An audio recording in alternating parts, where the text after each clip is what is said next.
एक गांव में दो भाई रहते थे। छोटा भाई बहुत गरीब था और वहाँ दयालु था। उसकी बीवी और वहाँ गणपति जी की बहुत पूजा पाठ और व्रत करते थे। लेकिन बड़ा भाई बहुत अमीर होने के बावजूद वहाँ कोई पूजा पाठ नहीं करते थे। वहाँ और उसकी पत्नी हरदम छोटे भाई का मजाक उड़ाते थे। अरे, आज तो तुमने अच्छे अच्छे पकवान बनाए हैं ना। हाँ हाँ, मैंने बहुत अच्छे अच्छे पकवान बनाए हैं। आप जल्दी से पेट भर खाना खा लीजिए। फिर और आपकी भाई की पत्नी तो उपास है। वो तो दिन भर पूजा पाठ और गणपति की ही सेवा करती रहती है। अजी, सुनती हो? मैं खेत में काम करने जा रहा हूँ। ठीक है, आज हमारा चतुर्थी का उपवास है, इसलिए मैं शाम में ही खाना बनाऊंगी।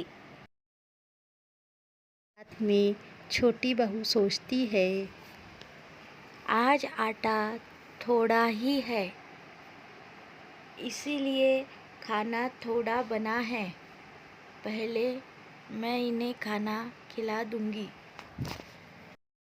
इधर गणपति जी सोचते हैं कि आज मैं छोटी बहू की परीक्षा लेता हूँ।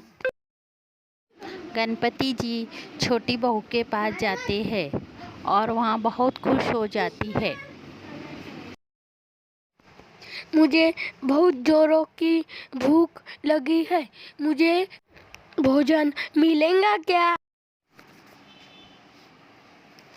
हाँ हाँ, भोजन तैयार है, आप हाथ मुंह धो लीजिए।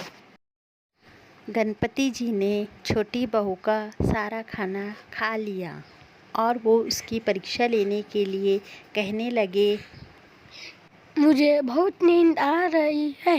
क्या मैं तुम्हारे घर में सो सकता हूँ? हाँ हाँ, ज़रूर सो जाइए, मैं आपकी सोने की व्यवस्था कर देती हूँ।